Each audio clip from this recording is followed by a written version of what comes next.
We did ask for a dog to pet. Yep. Oh, no. Once as a joke, And and then lo and behold, we turn up at Bristol, and this poor bloke had been dragged to the venue with his dog. Oh, no. And we felt incredibly guilty. Of course, gave the dog many pets, and we also gave this guy all of our beer, and just like, we're really sorry for wasting your time. So, Pop Lords, something a bit different for you today, because we are doing a retrospective introduction to a video, which we don't normally do. Now, spoiler alert, all of these beers in front of you, we've already drunk them. Paul, why did we do that? Because, Chris, we are backstage at the O2 Institute in Birmingham, where we've just had a little chat with Alex and Ed from the amazing indie band Jaws. We know Alex, the guitarist from our local bottle shop, the Hot Vault, where we regularly attend the monthly bottle shares. And when he told us his band Jaws were doing their final ever shows, essentially we grabbed a load of beer from the shelves, we've bought them backstage, and we've had a really nice chat. Yeah, we talk about how they met, life in a working indie band, their influences, all that good stuff. And all before they go behind there and perform to 1,500 people. Oh boy, hope we didn't get them too drunk. So, yeah, enjoy this one. It's a good one.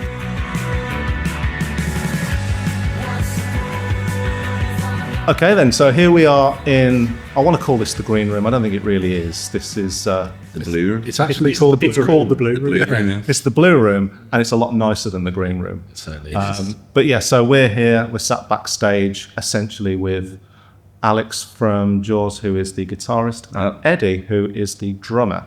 And what we're going to do here is essentially just have a bit of a backstage booze with you. So we've brought along some beers, we're going to ask you some questions. Tonight obviously is your last ever show. Ever. So I think to give us a bit of context in that, really, as in as succinct way as you can, tell us the Jaws story. Just tell us what's led you up to this point. Well, After we basically started at college, didn't we? We all ended up, long story short, in a practice room together, and got our first gig, and then it kind of didn't stop going up from there. And then we kind of rode that wave we've been going for now 12 years. Yeah, 12. Has it been 12 It's 12 years. Yeah. Time flies. So yeah, we've done so much great stuff that we're so proud of. I mean, we have nowhere near enough time for me to list all the stuff that we're proud of. Look, as we talk, I'm just going to start greasing the wheels about that as well. So there's going to be it's our final gig, so we better have a drink. there's going to be plenty of time to talk about this stuff. But yeah, I'm just pouring out, because we are a beer-based channel. Obviously, we're going to focus on you guys, but just to tick the beer box, I'm just pouring out a Verdant Pale Ale, which is a 4.9% Citra, and it is all of this may be untrue. Indeed. Yeah. What are your? I mean, know a little bit about yours, Alex, but what's your connection to craft beer, if any? I'll say that, Eddie, knowing that you don't really have a connection to it. No. For me, it's just wanting my dad to like me. And he loves a beer, so no, I'm joking. Dad, I know you like me. And I'm trying to learn more so I can also get Hoodie's dad to like me. I have a conversation with my dad about some wine or beer, so I chose beer. I don't know if your dad likes me or not. I'm doing everything I can to make that happen. We'll find out later. Find out later on, hopefully. Yeah. You've been going for 12 years. Is that as Jaws, or is that when you first started playing together? That was as Jaws. It was we had to come up with the name Jaws pretty quick because Connor, the singer, just turned around, I think about a month into us coming together at college and saying, "Oh, by the way, we've got a gig in London at the Barfly," and like I'd never played London before. Wow, that's a big first gig. Yeah, and they were like, "Well, what are you called?" We didn't have a name, and he was watching, he was flicking through the channels at the time. He's like, "I need to come up with something like in the next 10 minutes," and he was watching The Simpsons and was also watching James Bond. So he was almost called Nelson, which would have worked for the beer, actually. Yeah. And then we was also almost called Flanders, wasn't we? Yeah. And then it was the James Bond, the one with Jaws in it. Okay. It landed on that. It's nothing to do with the shark. Yeah. But yeah, and we've just been kind of just doing really cool stuff over the last 12 years. 3 albums, 1 EP, lots of touring. 4 albums, isn't it? Is it? No, it's 3 albums. 3? I should know. You should know this.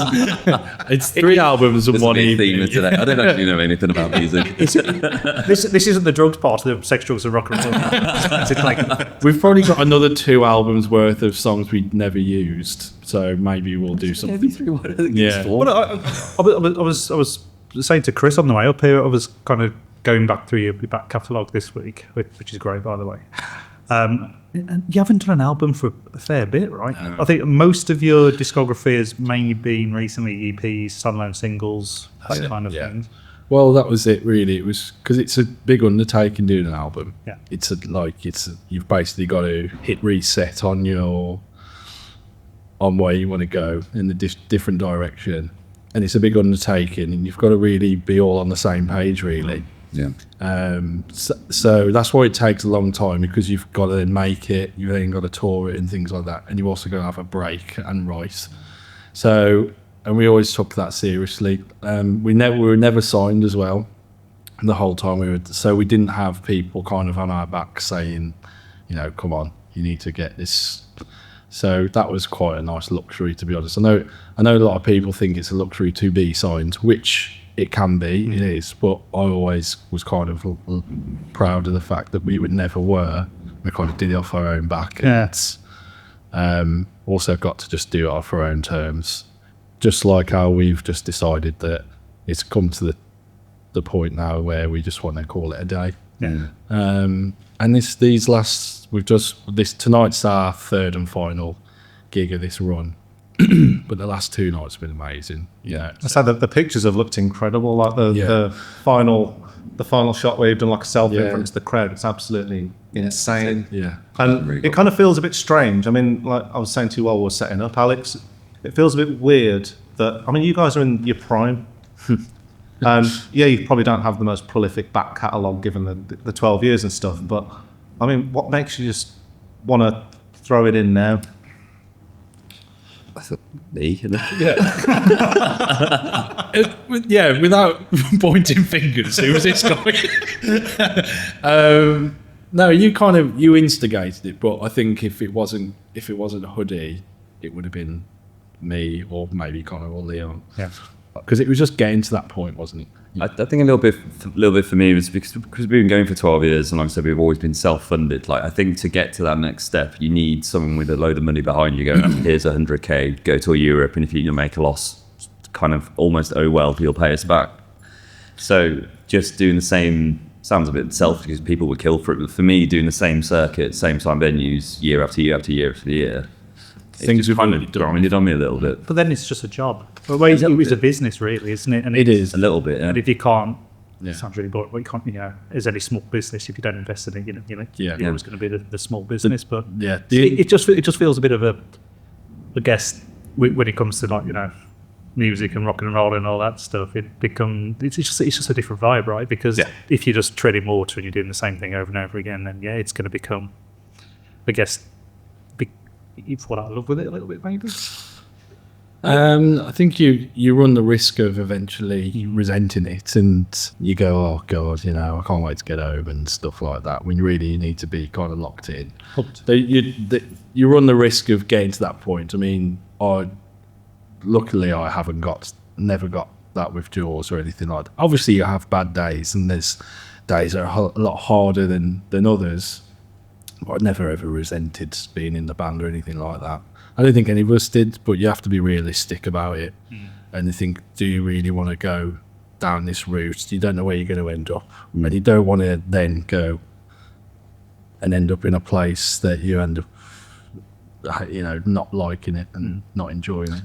I was kind of getting to that point where you're on about, like, outside of just hanging around my mates, like, that was obviously sick, and I love that, but I can do that anytime, and then I would live close to each other and that, and like, that's the fun bit. But the actual gig side of it, I was just not gassed to be doing it every night anymore. Oh man. So, I mean, I take it you have always maintained day jobs as well throughout. So it's never been like you've had a record company that's just literally bankrolling you to literally do it all completely full time anyway. So I suppose there is that element. You got to juggle it with the reality of the reality. Yeah, I mean, even bands that do have labels bankrolling, they still have to work. Day jobs. That's just the reality of the industry now. I mean, back 20, 30 years ago, maybe you could have quit your job to do it, but it's just not feasible anymore. I find this subject endlessly fascinating though, because I'm a music nerd, and I've been since I was a 15-year-old lad. But there's a couple of schools of thought at the moment, isn't there? Where like I'll rephrase what I'm going to say. It feels like the sort of working class music scene has just been wiped out in its entirety, because it used to be you'd be able to fund the arts. We'd be able to get funded with some kind of grant, or you could pretty much be on the dole, to be honest, in the 70s and 80s, and then make a career out of it, and then get the opportunity to do this full time. But now you kind of have to be in money to start with. Be upper middle class. It's the same with acting and music and journalism and all that kind of stuff. You can't unless you have money behind you from day one. Yeah. Kind of a bit fucked, really. There was a meme I saw on the internet where it was like about famous indie artists now. They've all got parents that have got a name on Wikipedia, like a blue underlined name on Wikipedia. They've got no page. You do fully need it. I mean, I was talking about like, we haven't done an album for a bit. Like fundamentally, that costs like a lot of money to make from scratch. Like recording music isn't cheap. Producers need a lot of money. Start to finish, doing a whole album can probably. I mean, can start from anywhere from like 30 grand. Right. Yeah. And you had to fund all this yourselves. We had help from a company called The Orchard, but it essentially wasn't a record deal. It was kind of an agreement, but they still recoup the costs and things like that. Publishing, wasn't it? But is that an our grant company or something? No, it's publishers. They're a publisher. Yeah. And in going back to what you were saying about it needed to come from money to start with, I mean, there are a lot of great bands that come from working class backgrounds, and the difference is it's a case of it's quicker for those who have come from money, because the opportunities are all there waiting for them, whereas there's other bands that come from nothing basically, and they do get there, and some bands have. There's some great bands out there. It just takes them forever, because you're constantly. It's like swimming upstream. A lot of time, because you're fighting against these great powers. But luckily, in those very rare moments, sometimes you cannot deny a great song or a great album, and you can't. The labels then have to listen. Yeah. It's just, I guess there's less visibility for that to happen, right? So I mean, and I've been there back in the day. Now it's that far away from doing something, but so I'm not bitter at all. Talking of bitter, bring it back to the beer. Actually, I was about to say. Good segue, yeah. What are the thoughts on this? I'm really enjoying this actually. So, Eddie, is this your first ever proper try? So yeah, I should probably say I'm in no way a beer connoisseur as much as you guys. So I'm here to learn. I'm here to kind of give the layman's opinion on things. So you're drinking have you heard of Verdant, by the way? I have heard of Verdant. So they're one of the big boys really in the modern craft because scene. Although what I'm saying, I do spend a lot of time in pubs and places that serve alcohol. So I've seen these names about. This is very nice actually. Yeah, this is one of my favourites. It's single hop Citra. Citra's pretty much the hop that's used in pretty much everything across this sort of style. But yeah, you should be getting really punchy, tropical kind of flavours. That's exactly what I'm getting. But a nice bit of bitterness on there as well. Yeah, lovely, easy, quaffable, nice. Right, I'm about to pour another bit. I am very conscious, and I've said this to you earlier, that you are performing tonight. So if you start to feel that we're pushing you too far in the wrong direction, no, you're absolutely fine. But we have got how many hours? 6 hours, something ridiculous. Yeah, we're not until like 9. So, I mean, how has it been these last two shows? immense. Incredible. Is the word. It's been, yeah. I mean, Nothing that's made you want to change your mind, though. I mean, if gigs are like that all the time, just somebody has to take a farewell. I mean, to something like that. I do think that these shows are as good as they are because of the circumstances. Well, do you feel like you've got nothing to lose? Is it that kind of thing, Nate? Just a kind little of, bit, you got in with a little bit of, Yeah. oh, fuck this, let's see what happens. My main concern is me just doing the gigs justice. I want to make sure I'm getting the songs completely right, because I'd hate to go out and think, oh God, I really messed that one up. Yeah. So that's the only thing I get nervous about, is making sure the ones and twos are in the right place. But other than that, no. I think about after the second song, I'm like ultimately relaxed and enjoying it. Yeah. So, Yeah.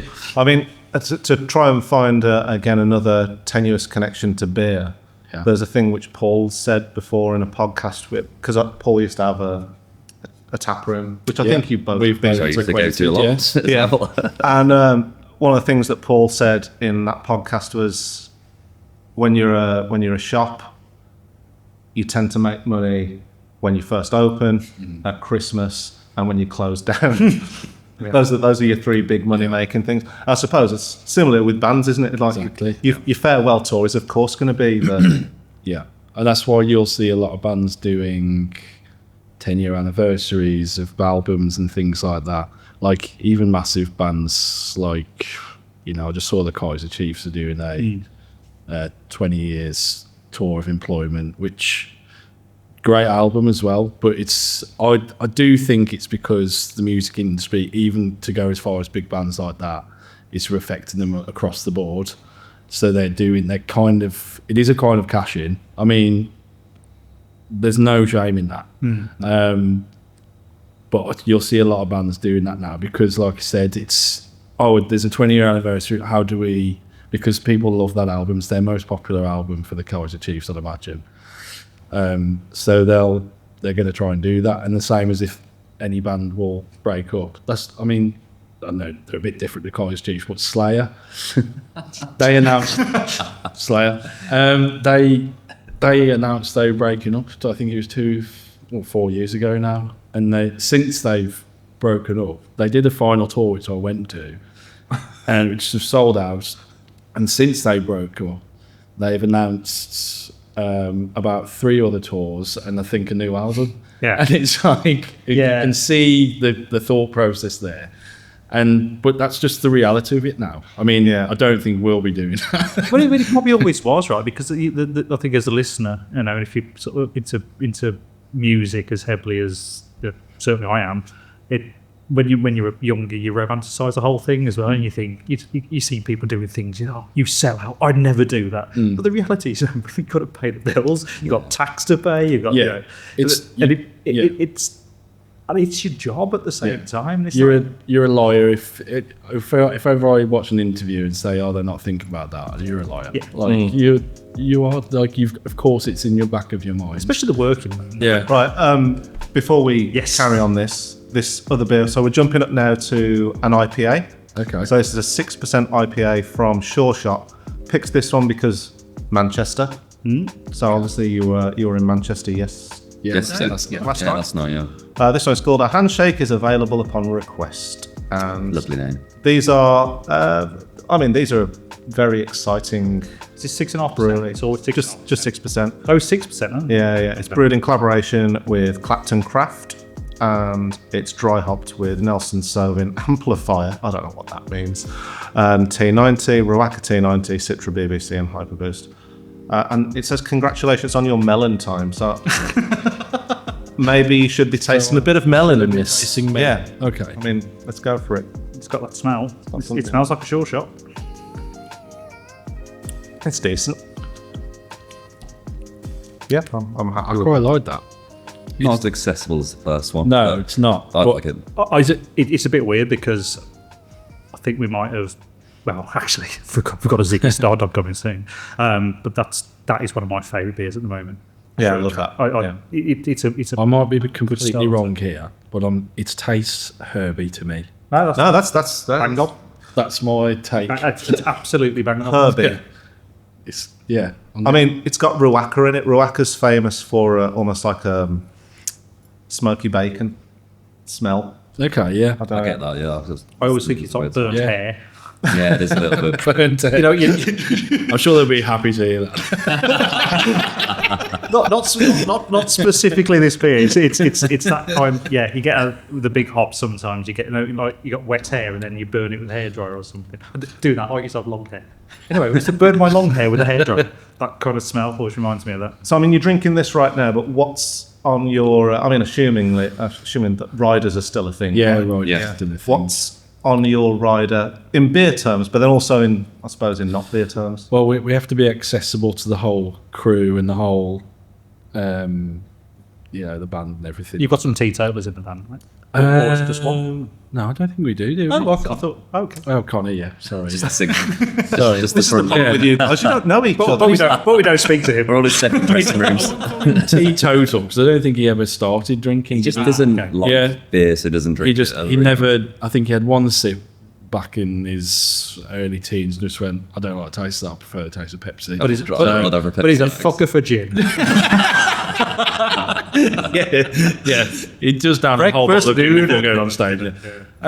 So now we've got Coronas, haven't we? Yeah, bottled spirits, normally just vodka because mixers, and then just a British picnic. A lot of Meat. Coke. Fake meat, Coca-Cola. cheese, Black country crisps. tapas. Yeah. Nice. Yeah. Can you put anything on them? Yeah. You can, but you are essentially paying for it. Yeah, it's not free. So Ah, if right. you start asking for M&Ms or only the brown ones, then I'll say that there's that kind of, is that a myth? that whole thing was born from little bit of rock and roll trivia for you. Van Halen started the whole we want a bowl but just of brown M&Ms because they would have such a massive show. Loads of engineering, lots of things, moving parts, that if anything was wrong, someone could potentially get killed if it wasn't done right. So their list of requirements was about that thick, and they would put the brown M&Ms thing right in the middle, so that if they turned up to their show and there weren't brown M&Ms, they would know that this thing hadn't been read, which meant that the stage wasn't safe, and then they wouldn't play. But of course, the press took it as Van Halen doesn't go on stage because they don't have their brown M&Ms. That wasn't the reason. That was because of safety. But of course, I've seen some really mad stuff on riders before, like I think Deep Purple wanted like a pet goat. Yeah. Or something like that. And then famously. We did ask for a dog to pet. Yep. Once as a joke, And we got and it. then lo and behold, we turn up at Bristol, and this poor bloke had been dragged to the venue with his dog. Oh no! And we an emotional support we dog. felt incredibly guilty. Of course, gave the dog many pets, It was and we fun. also gave this guy all of our beer, and was like, we're really sorry for wasting your time, and then took that off the rider. Football stickers, Panini football stickers. That's the only other thing out there that we've ever done. Yeah. Just that's them when we were in Yeah, season. Yeah. what I did try and get past the promoter was, I was like, could we get 4 scratch cards and also a pack of baccy as well? This back when we smoked. But there's some kind of law against It's like you're gambling. not allowed. You're not allowed to ask for that kind of stuff. I wonder if you could whack on obscure American beers that are really hard to get. Yeah. Yeah. I used to just ask for vegan meat when I was vegan, and that was hard to get. So obscure. Yeah. American beers, you will just not get that. Yeah, they'll just swap it with like I don't know, a pack of Heineken or something. Yeah. 4 pack of Heineken. The person who's getting your stuff is the show rep, and sometimes they might have been working the job for a week. Yeah. they are just going to the local Sainsbury's. So you're kind of learning a lot about riders. I think what most modern rock and roll is missing is what the 80s clearly had, all right? Which is a really conscious effort to look at health and safety. Rock and roll. Please read the manual. Yeah, exactly. We've put a little Easter egg in. Yeah, I think to the prove whole that you didn't. rock and roll lifestyle, like Motley Crue and all that, was around, and it is still around. I think it has shifted from rock bands, though. A lot of rock bands now are quite tame, and they're very you know, they don't drink at all, if anything, or they'll have like one beer after a gig. But now it's shifted to the likes of pop music. Yeah. So like Charlie XCX and Confidence Man, they're now like the new rock stars, punk rockers kind of thing, doing that party lifestyle. Yeah. Which I think is great, to be honest. Yes, you need people to keep there. Yeah. I mean, I'm glad it's not me anymore. Yeah. That's cool. I mean, we've never really been rock and roll lifestyle. I had 6 Guinnesses yesterday and I'm still rough. Yeah, we tried it. We just like, no one's going to buy this. I just go to bed. So you're in Manchester last night, Yeah. and you're in London. Yeah, London Thursday. So the 3-day run. So where did you play at London? The Electric Ballroom in Camden. Yeah, classic venue. You played there before? Yeah. Played there once before, and then before then, me and Ed went and watched Bullet for My Valentine there as well. Yeah, Oh, right, cool. we somehow ended up on a fest. Jaws ended up on a fest, Camden Rocks Friends and Festival, Rocks, yeah. and we were playing Dingwalls in the day. So we did that and loaded the van, and we were like, well, we were sticking around. And Bullet for My Valentine were headlining the festival, and I thought, I'm going to take Hood to go and watch these, because I mean, like, I'm into my heavier stuff outside of this, and you're really not. It's not at all. And I just really just wanted to watch Hoodie watching that. So, and it was brilliant. It was good. That's neat. It's kind of like what we're doing here. We just want to watch you drink some of these beers, because as we come towards the end, Yeah. we're hoping to get some reactions, Yeah. specifically from you. Ed. Yes. Yeah, so we go bottle club, don't we, at a hot pub, so we're used to seeing each other try questionable Yes. beverages. Yeah. Yeah, of course. Yeah. Some of the more bougie styles. Right. I reckon we should move on. Absolutely. I just want while I'm pouring the next beer. You talk about you like the heavy stuff. Yes. Ed. Alex, you clearly don't. So let's talk about influences then. So obviously there's some contrasting musical views here. So Ed, who are your influences and who are your influences and what bands now are floating your boat? Okay. It's not like The Enemy now. Yeah. I mean, I was always kind of brought up on the heavy stuff from my dad, just, you know, Sabbath, Zeppelin, Rush, when you're growing up younger, I have an older brother who's 3 years older than me, who at that age you just think is the coolest person on the planet.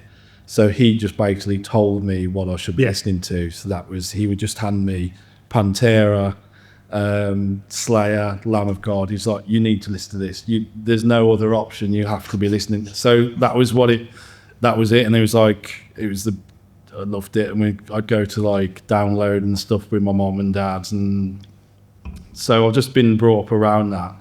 And then as you get older, I kind of branched out a bit more, thankfully. Because you can't listen to that your whole life. Well, you can, but there's so much great music out there. You start somewhere and then Yeah, I mean, I very much the same kind of. Yeah. I was like a new metal kid. Yeah. And I think my first gig that I went to, I got my dad to take me to Cradle of Filth Brilliant. in at the Oxford Zodiac would have been about 2002. So I was about 13. Yeah, that's about the time. Yeah, and it's like my dad just basically was like, have fun, I'm going to be at the bar at the back.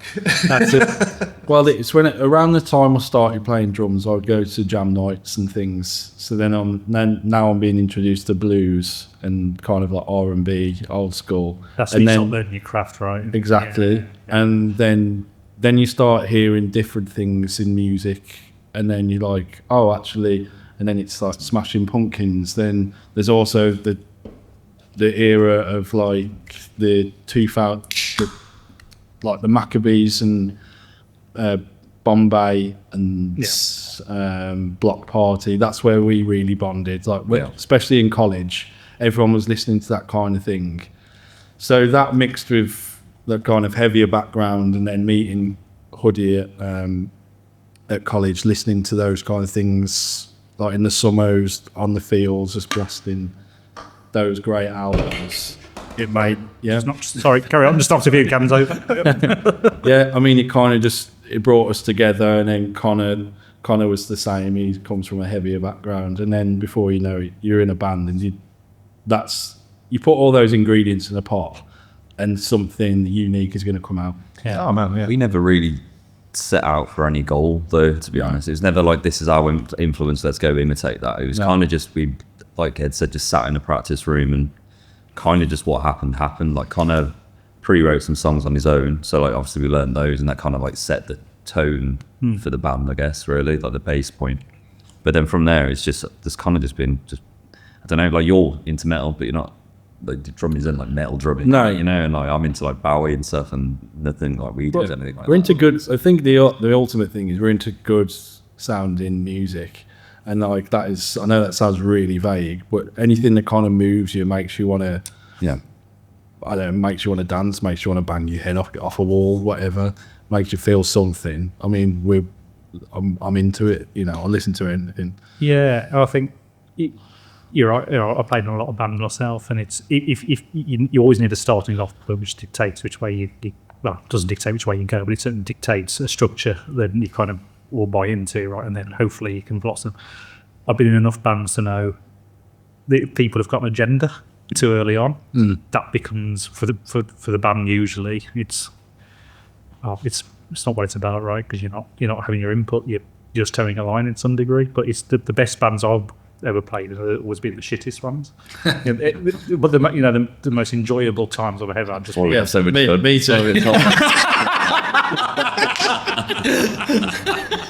Well, there's 15,000 people tonight probably suggest otherwise, right? But it's exactly that, right? So I always find it great when there's people like you guys in Jaws who have got completely disparate music tastes or come from different directions. Who just go, fuck it, we're just here for the music anyway. Yeah.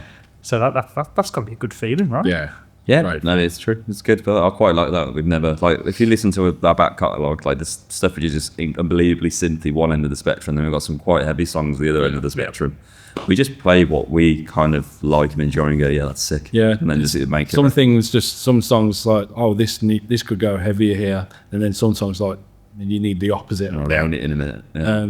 And you just pick from the massive, all your inspirations that we've, Smashing Pumpkins was actually, that's just coming to my head. That was a big one. I bought Siamese Dream again on the reissue last week. So I'm in a Pumpkins place. Smashing Pumpkins, The Cure. There's bands that we bonded over: Smashing Pumpkins, The Cure, Bombay, The Smiths, Maccabees. You might as well just be my record collection there. Yeah, that was kind of the bands that they were coming up in conversation when we were forming, and then we started talking less about bands that we liked and more like what we were going to sound like, our own sound.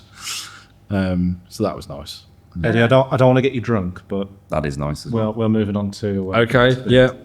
But this is a big deal. This is a big deal for us. So our very tired and bored of listening to this listeners will know this Ziggy Star Dog was our first collaboration beer.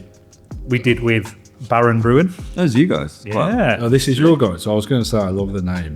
that's my emotional support dog. Who would have bought it? I don't know. I'll pour a bit less. Yeah, no, Yeah, it's a small pour as much as you need. It's 8%. It's I'm sure the camera's picking up my already rosy cheeks because it goes straight to my cheeks and the top of my arms for some reason. Well, at least I've got to keep time or anything like that. No, I mean, for those who have obviously watched the channel for regulars, this beer needs no introduction. But for those that are jumping on because of you, this is a beer that we brewed for our 3rd birthday with Baron, who's down in Hertfordshire. Jack Baron is an absolute legend. He's does some amazing stuff, and we basically took him a recipe. We took him an idea for a beer that we wanted to do. We wanted to rip off a Verdant beer, didn't we? Yep.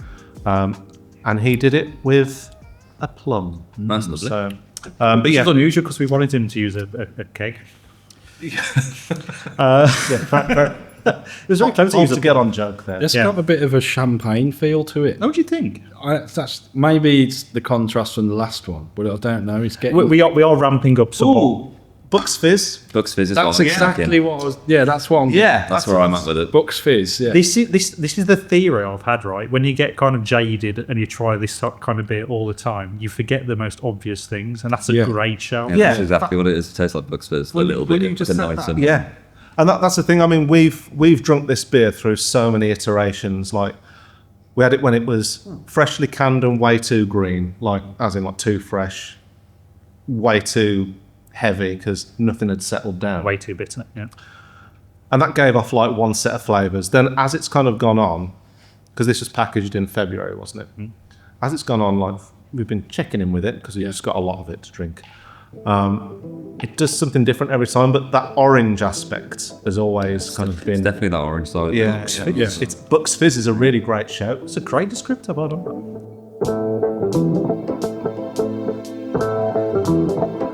Hello there guys, Chris here, just to give you a quick ad break about our Patreon. So recently we have launched one for Planet Beer TV and we would love to have you on board. If you head on over to the link in the description, you can sign up and become a member and you will get extra podcast episodes, extra content, extended cuts and also access to our little chat group where you can interact with us and share ideas for content going forward and help shape the community as a whole. So why not become a member and a financial backer and help us create more quality craft beer content? Back to the episode. So we talk about influences. Mm. So I think you mentioned Bowie. Yeah. Your guitar sound, it feels to me quite post-rocky to a degree. There's very effects heavy, loads of delay, all that good stuff. Shoegaze, very shoegazy. And you mentioned Block Party, which what's the guy's name from Block Party? Kelly. No, the guitar player. Oh, I couldn't tell you the guitar player. That's who you playing reminds me of. To a degree, a lot of the more ambient stuff he does. That's a good one. Well, yeah. I normally to get people going, you play 3 notes, mate, you're awful. Yeah, but those two have to delayed repeatedly, so it's fine. It's 1,000 notes. Yeah, the guy who wrote Hunting for Witches by Block Party, you should take that. I'll take that. That's why it's so heavy. Silent Alarm is one of the greatest albums of the 2000s, in my opinion. I think Block Party was kind of... That's the sound of like an era for me when we was at college. Yeah. It's very hard to sound like Block Party because they're very unique sounds and like very busy sounding. And we were actually very lucky to do a gig with the singer. Oh wow! He was doing a sound. He's sound and he was on his solo. He was doing his solo. You had that weird acoustic period for a bit. He did, yeah. He was just on his own. I think he had a band behind him, but it was we did a gig for it was a collaboration between Red Bull and the new PlayStation coming out. Red Bull and the PS4. And for some reason they thought of Jaws and Kelly from Block Party. We all do. It's our guitar tone. Yeah. So similar. That's so we all went. That's a challenging one. Yeah. It's not that challenging.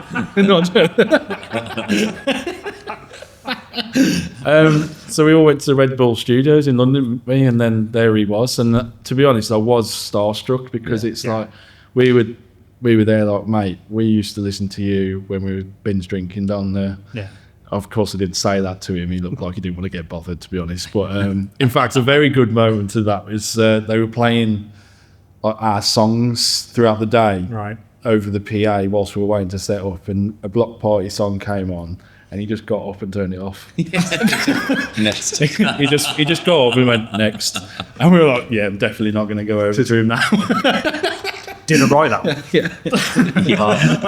So he left, didn't he? Did they change the vocalist? I wasn't involved in the breakup process of Block Parties, but I know that there was rumours that they just fell out. Yeah. Famously fell out, they just didn't like each other. Yeah. So. But don't sue me. I'm going to get libel. I know the drummer left him anyway. But anyway. So Alex, your influences then. Who made you pick up a guitar? Again, this is just going to be like a therapy session, but my dad. Wow. Nice. Nah, it's literally that. Like he always used to pretend to play guitar. He knew like one blues lick, and then would just think he was absolutely just like my dad, shredding it. My dad played Puff the Magic Dragon like you've never heard. 8,000 different types of it as well. Yeah. So I think that being around, and there was just always a guitar knocking about when I was a kid. So I was like, yeah, give that a go. Then I quit it to play football. I had a massive fallout when I was like 10. I had a big old strop. Play football and then picked it back up again. Pretty much college, really. Like I wasn't really playing guitar too much. It was more like I went to go and do like physics or something like that, and then knew Ed just from just being about like the underage drinking scene around the back country, and then which is plentiful. and then Or it was. Oh yeah, when it was Not the same. They're just playing Roblox. Yeah, they don't binge drink like we used to. They they haven't got the funding behind them anymore. you have to be middle class now. Yeah. Oh yeah, and then I think Connor was sorting out what would be Jaws, and there was a few people from college knocking about going in the band, not in the band, in the band, and then I think you were just like, I think my mate Hood plays guitar, so I just kind of picked it up again and just started practicing a lot again from there, really. So, but musically, Bowie obviously is probably the main one, the most bonding one that I've ever had. I've always just throughout my life loved David Bowie. Then Radiohead, but like in terms of actual guitarists, like people will always think because I play guitar, they come and like talk to me in depth about fucking strings, pickups, guitar, even guitar players, and I'm just like, I don't know who that is or what that is, but cool, man. I don't know. I prefer music more than the instrument. I just happen to play guitar more so. And it's kind of it's a bit like that with us and doing the channel. I mean, we're going to whisper it a little bit, but we don't tend to watch or listen to any other podcasts. Like, we just do what we want to do, and then I've always got this like horrible feeling that if I'm aware of what other people are doing, and then do something similar, that it might end up be like plagiarism or something. And I don't kind of want my ideas sometimes, swayed by something, by an idea. So. Yeah, we don't tend to do that. There's a couple which we do listen to, but on the whole, we just don't really get involved in that. You can get easily distracted by comparison and things like that. No one's ever going to do anything the way you do it, So you may as well just carry on. That's what you have on everyone else, is that you're you and they're not you. There's an interview that always stuck with me in The Enemy back in the day, in the 90s at some point. Back when you could buy The Enemy and the Melody Make on the same day. Yeah, for 60p or whatever it was. I had a free CD on it. Not in The Enemy, it didn't. It barely had colour prints. Oh yeah, you're older than me. Yeah, when I was at college. You're 10 years older. In the glory days. And I think it was the singer of, do you remember Space? No. They did Female of the Species and oh yeah, do you remember that in my neighbourhood and stuff? Female of the Species. But he always said that he couldn't. Oh yeah. He couldn't listen to any music when he was writing an album because he just ended up copying it all. Yeah. So he just stopped. For months he just stopped listening to any music, and then he wouldn't. When he was writing the first album, his nan was playing some kind of old timey musical stuff. And that's why he basically okay. Now I guess I'm doing musical music. That's why it all sounds so camp and weird. So yeah, I'll get that completely. Would you like a little bit more Dipper? Is this the Ziggy? Yeah. Or do you want to move on? We should move on, shouldn't we? I'll probably move pretty on pokey. after that one. It's pokey. It's 8%. You need to keep time. Yeah. Before we move on to the next thing, though, what's your favourite Bowie album? Just for my own. Hunky Dory, easy for me. I love all the Ziggy Star Dog stuff, but I'm waiting for me. You're definitely glam rock, but early Bowie, yeah. Yeah. Probably Aladdin Sane for me. Okay, so now we're going to head on into Smoothie Sour territory. Now, Alex, I think you're going to know about this, but Eddie, you won't. Okay. And I'm quite intrigued to see your reaction on this one. Okay. These cans have a tendency to explode, but this is... well, we've done all right. Pretty tame. Oh my God, the colour on it.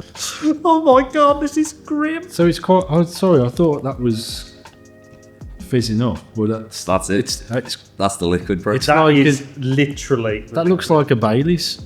Okay, so first of all, let me just... to spite. Where's the can? So it was a hard sell actually for me to convince Paul. we met up in the Hot Vault yesterday to arrange the beers that we were going to bring, and it was a real hard sell for him to put this in because he hates the style so much. And I was like, well, look, if we go and we've got Eddie there and he doesn't know too much about beer, it's a great introduction to the style. And Paul's just like, but isn't one of them vegan? He was basically he was trying to throw as many excuses into the void. This is fascinating to me. I'm glad you brought... But yeah, so this is... fascinating. It's just a smoothie sour, and all it says is tropical fruits. And it's by Azvex, who are from Liverpool, and it's a collaboration with State of Kind Brewing from Wigan. And State of Kind are excellent. They are. And I think State of Kind are insane. they both do this style of beer really Their well. stuff, to be honest. So let's chin chin, boys. I mean, so you need to forget this is actually beer and go with it with a very specific frame of mind, which is it's quite pleasant, kind of actually. drink. There we go. It's like it's like a morning. I've had smoothies that I've bought smoothies from a cafe like this. I would never. You could give me this. I would never know that alcohol. Yeah, I think relatively that's quite an easy one, to be fair. Yeah, and it's 8.2%. It's like a tropical smoothie. That is. I was. It does actually say I always struggle with these though. no what's in it. Just tropical fruits. It just says tropical yeah. Like in this quantity, one can between 4 people, delightful. But you're sitting there with a whole can. No, absolutely, completely agree with that. You got no way. I couldn't After have the a pint hops- of that. After all the hoppy beer that we've just drank there, this is actually quite a nice like refrain. It cleanses the palate a little bit before we head into, either a stout or whatever it is that we're going. I think you're all insane. You need to go to No, Do you not like jail. it? Do you not like it? it's not beer. It's not. It is. And when I was saying you have to reframe your brain. Yeah. I mean, I don't- looking at it maybe I'll have as a sweet whole, stuff. it's a nice drink, Yeah. and like I'm enjoying it. But as far as like going for a pint, You wouldn't buy that. I'm not going to buy that. But I think I've got kind of PTSD about owning a bottle shop as well. When this stuff came on keg, you put it in and it just clog up everything. And Oh yeah, but that's it. it was you would constantly have to run down and like water through all the pipes and stuff. Right. It's not a practical drink. oh, It's God, like no. it's like if Charlie XCX covered a Jaws song. That's what it is. Which song would it be? Which Yes, song and would she please, if Charlie could just read her emails, maybe we could have got that sorted. God damn it! Which song would you want her to cover? What song would Charlie XCX cover of ours? Stain. Or Be Slowly. Could be one of the bigger ones. Maybe. Yeah. Yeah. No. I'm just trying to think what's our brattiest song. But we don't have one. Didn't you do a song called Brat Southern on it? It's that one-off EP that you did. Brat Southern. I still don't know who Charlie XCX is. I know the name. I haven't. Just, don't think just I've ever- Google it. I know, but Yeah. yeah, but it's like all the. I'm such an old man now when it comes to music. I just don't know Right, yeah. pop music. I We just did don't know it. we did an interview with a guy who's basically like a branding expert, Christ, like a I've got beer that. branding Oh, expert. the cringe. And one of the things that we wanted to do was get him to basically reach into our fridge, pull out some cans, and get him to kind of like appraise the different beers the artwork of the beers. And one of them, by Sure Shot, so this brewery here from Manchester, it was just called Sour, wasn't it? Yeah. And it was green and had this like block text word that just says Helvetica. Sour. Yeah, Helvetica or whatever it is. Just that. And I picked it just because of the simplicity. I thought it looked really cool just because of how simple it was. Yeah. Not realising that actually, in fact, the three of us, No, 'cause no when, one knew. when he was talking about it as well, all three of us didn't realise that it was actually a direct rip-off of the Brat cover, which is green with just the word Yeah. Brat. Yeah. Yeah. And we're like, never have we felt so old. One of our Patreons, Luke, pointed it out, didn't he? When I think it's a reference. to It was Luke, our podcast guy. He was there at the time. and the other Luke, and was it Patreon Luke as well. So Yeah, we double twatted. We've been double Luked. Oh, that's terrible. Speaking of which, on a Luke front, so our podcast guy Luke knows you, Okay. but he knows you in a really tenuous way, which I probably won't include in this talk right here. But he knows you from years ago, and you had a girlfriend that was heavily involved in the Labour Party. Yes. That's how he knows you. I know exactly. He's a perfect nepotistic. So there we go. Yes, it's all coming flooding back. Yes. Yeah, I don't even know how long ago that was. When he was giving, because he's lent us a lot of this kit, he just said, "Oh yeah, no, yeah." He says, "I know Eddie, but I don't really know him. Like, I ran in the same circles as him at one time." And I know Eddie, but I don't really know him. Deep guy. This guy goes deep. Not that deep. A lot stellar. Yeah. I'm not as deep as people. What was it earlier that you said your favourite beer was? Chris Camp. There's no shame in that. There's no shame. I have said plenty of times I will drink a. I've also just found that sometimes if I've been out, and had one of those all-nighters kind of thing, and it's the next day and birds are singing, I've also found that instead of going to bed, I'll then go to a pub and have a crisp Stella or Carling or a Cruise Campo, and for some reason it just sorts my The hangover Dawnbreaker. out. Yeah, the Dawnbreaker, yeah, but it just one, and then I feel completely normal again, and then I can just resume my life, and then the sleep I've lost will catch up with me about 2 months later, and then by that time I've already forgotten about it. Yeah, I live my life way too long like that, to be fair. So, But that's the only thing that college should be used for, I think. Let's take this rock and roll and let's go for. So obviously we said earlier, rock and roll isn't what it used to be. No. But surely it's the health and safety. But now we're now drinking alcoholic smoothies. Yeah. I mean, how rock and roll is that? I've regularly cited that as literally being the perfect beer for a hangover. Like, you wake up at like 7 a.m. in the morning and you're like, fuck, your mouth is dry and you just need something. If you can reach for the water, or you can have that smoothie. Yeah. If you still require alcohol in your drink, Yeah. and you need something in the morning, that would be one. Yeah. If alcohol is a requirement. So does that drink get a thumbs up from you then? 100%. Yeah. There we go. Yeah, I enjoyed that one. It's good. Yeah. Thumbs up. It's as a whole, that is a nice drink. If you drink it, you're not gonna hate it. It tastes good. Right, so we're going to jump in now to a stout. So we're going to go dark. We're actually going to go down a pick or two though in terms of ABV, which is probably a good thing. What I mean, yeah. When have you got sound check? In about 40 minutes, so Okay. it sounds crap. That's on you guys. Don't. If this is the worst gig Jaws have ever done, Don't worry. Don't blame us. Question lifting the veil of rock stardom and whatnot.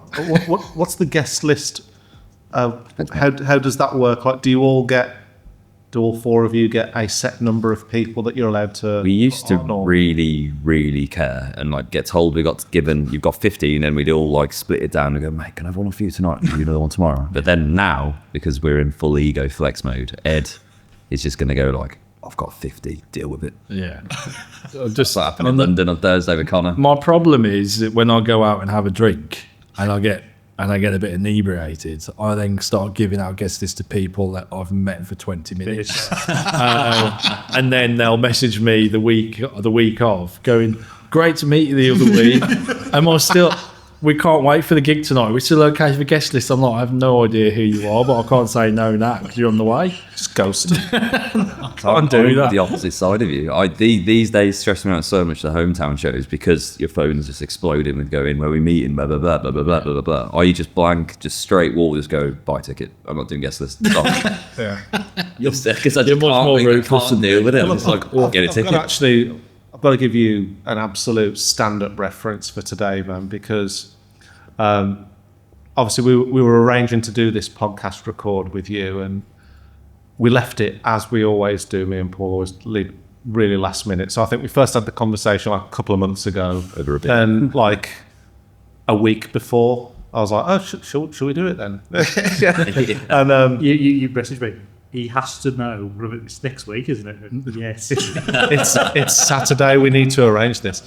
I just remember thinking, well, what we're going to do, and we kind of had this conversation. I mean, we'll get down there. We'll have all of our kit with us. They're going to be coming down from Manchester from the gig the night before.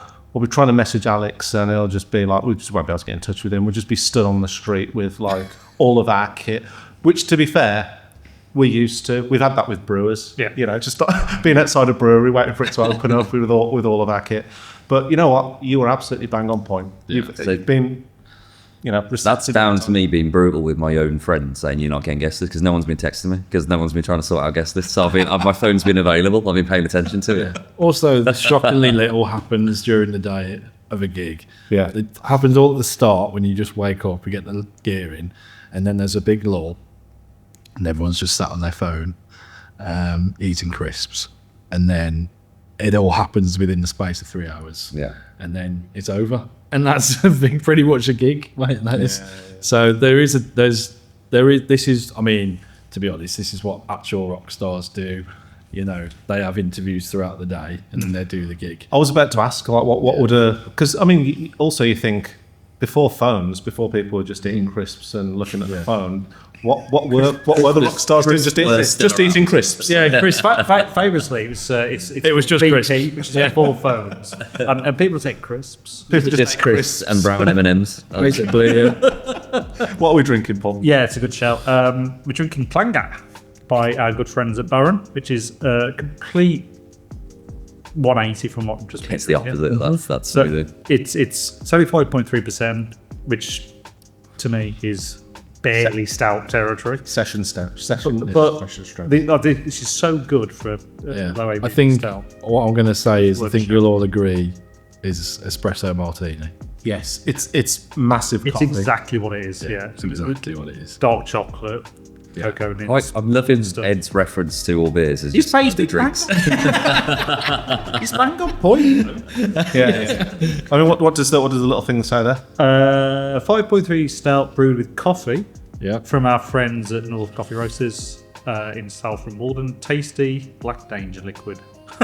Tasty Black Danger But liquid. it's Centennial and Sabro. That is a fantastic band name. No pressure. No pressure today. So earlier on, I think I was trying to shoehorn in a question just about rock and roll. Mm-hmm. You've been going for 12 years. You must have had, you know, obviously you've had your peaks and troughs and whatever, but what is the most rock and roll moment? You must have had one. And then also, on the flip side, what is your least So I think rock and roll? for me, don't know if it's the same for Ed, I think the most rock and roll moments, we're not very rock and roll as people, to be honest. Like, we just go for a pint after, like, don't really care for that stuff. But we played the Electric Ballroom whatever year it was. And then Con got a message from his mate who came to the gig, which was, Brooklyn Beckham's coming, because that was her boyfriend at the time. Oh, okay. And then after that, we just ended up happening like between messages. He ended up just doing a music video for us from us playing a gig. So there's a music video out there on YouTube for End of the World, which is directed by Brooklyn Beckham. And then came to Dudley Cosley. I saw again. Sorry, what is? So Brooklyn Beckham came to watch us at the Electric Ballroom. I think it was 2015, 2016, something like that. And the reason that came about is because his girlfriend at the time was friends with Connor, our singer. Yeah. So, long story short, he came to the gig. There's one particular song he liked, which was a song called "End of the World" off the Ceiling album. Right. Okay. We then went to like the after party thing, and we saw him there, and he just said, "I want to do a video for you," and we were like, "Sure, yeah, why not?" I mean, and then long story short, he came to Cosley in the country. It's really quite funny. I heard it was nearly called Cosley Beckham. Yeah. Until he came, and then until he came to Cosley, and then we did the video, and it came out, and that was cool, and then he went on his way. And then next thing you know, we've got we all had an invite to his 21st birthday party. Yeah, and then pretty mad as well. We went to the Beckham's house in Met the Cotswolds. Beckhams, went to the house. Nice. Everyone's got one met in the Stormzy because he was gigging it. Oh, Stormzy there. Yeah, it was just pretty Stormzy did a secret set. Obviously, there was no photo, but that is pretty cool. Guy Ritchie was there, and the Spice Girls, and of course David. Ed was just dancing with the fucking Spice Girls. It's class. A dream of mine was I always had a thing for Emma Bunton. She was my Spice Girl. So to get to have a dance with her was a massive achievement for me. That's pretty rock star. I mean, no wonder you'd like finishing now. I mean, Yeah. so, but that's it. You picked I mean, it. we could have broke up. We could have broke up then. I've been. and then you threw up on her shoes. Yeah, I think she almost threw up on mine. But Sean Atherley from Ash threw up my shoes. That was mine. fantastic, brilliant. Full credit to Brooklyn though, because we again sorted. I think he like paid for all the recording costs and that. Yeah, he was great. We had to sort out the hotel, and because we were just funding him, we just put him on the Travelodge on the Dudley Ring roundabout. He just stopped it there. So at some I point, didn't know that. Brooklyn Beckham was on the Travelodge in Dudley. Oh, We imagine him just checking in. I put a blue plaque above the room that he was in. Yeah. Yeah. But That's amazing. So sound though. but That is cool. and your flip side question is, what's the least rock and roll thing about? Is that whilst we was at that party, I think I was about £123 overdrawn.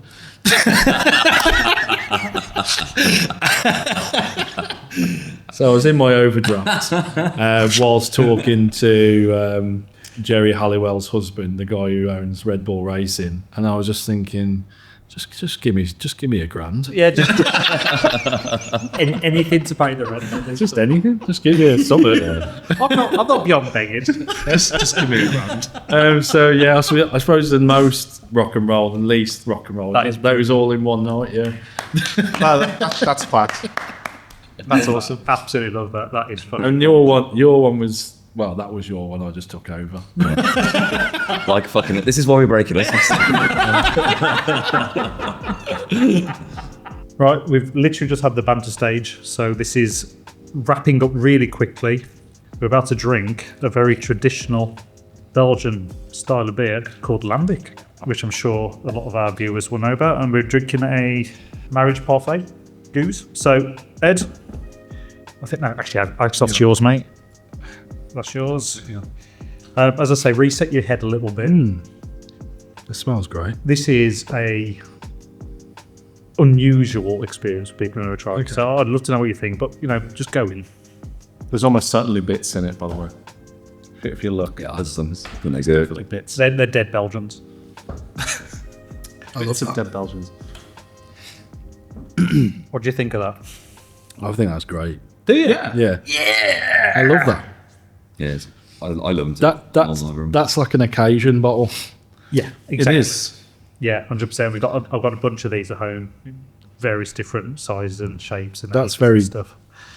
Yeah, I could drink that. That's one to drink all night, the kind of thing. So the thing with like lambics is that they're literally left to age and they're kind of blended, and they have to spend a certain amount of time kind of maturing or fermenting before they're taken out. And I think it has to be at least like 36 months or something. Well, So a goose is 1, 3, and 5 year old lambics all blended together to create this concoction, and then basically just left in a barrel. So it's not the reaction I was expecting, perhaps for your like eyelids to drop a little bit, almost like you're having a stroke, and then just go like, nah, not for me. We did a thing with our buddy Johnny Macro. We called him Johnny Macro because he only calling because they drink lager, Right, okay. Macro lager, and we gave him that. Honestly, we thought they're having a stroke. Yeah, Really? I think that's delicious. You like wine though? I think. yeah, but you're a man of There you go. I do like a lot of wine. Not a lot of wine. yeah. I only Just a box to myself. Yeah. Right, No, we're going to have to wrap up because, Yeah. guys, you've got a big gig tonight. And Yeah. really, This has really been great though. Yeah, this has been this has really warmed me up, like physically and mentally. But no, these have all been delicious. To be can't fair. wait for I was tonight. But we've got to ask you this question before you go. What's next? What's happening now? I will sit on my settee, Well, watch TV. you're also getting married next week. Oh shit! Yeah. Yeah, literally a week from today I get married. So You get married next week. Congratulations, Yeah. mate. And then I'm basically carrying on with another band called Bobby Dazzle, Bobby Dazzle. which is completely different to yours. It's glam rock, nice. brought to the modern era, Holy shit. fronted and spearheaded by my friends Sean Greenaway, and we're due to support Alice Cooper this year. Holy. And then ELO in the summer as well at Awesome. Hyde Park. Can we hear your stuff anywhere? You can. We've got a debut album on Spotify and all everywhere. And we're in the middle of just doing album 2 now. That's Bobby Dazzle. Bobby Dazzle, yeah. I'll So, be on that instantly. You'll probably feature on a future podcast with us again. So definitely. Bring Yellow and Alice. We'll Yeah. all right. If anyone's in the Dudley area, I will be selling amps, guitars. Alex will be selling all of his gear. But Alex, if people want to listen to yours outside of Spotify and all the usual places or anything, anywhere we can go and find your stuff, Literally everywhere you just said. So Yeah. the lot. Do that. Spotify. do that. Listen to them. They're really YouTube, great. anything. if a Jaws song was a beer, Give you that. Yeah. now I suppose what I mean is, title-wise, if you could take a Jaws song title and put it onto a beer, which one would make the best beer name? Be slowly. Beer slowly. I love a dad. Jesus Christ. And you haven't got on with his dad yet? Me and his dad get on famously. We just leave. It's not what it told me. When he came round the party you weren't invited to. That one hurts. And on that bombshell. And on that, boys, you've got to go. You've been absolutely amazing. Thank you so much. Good luck for tonight. Thanks for having us. Cheers, lads. Cheers.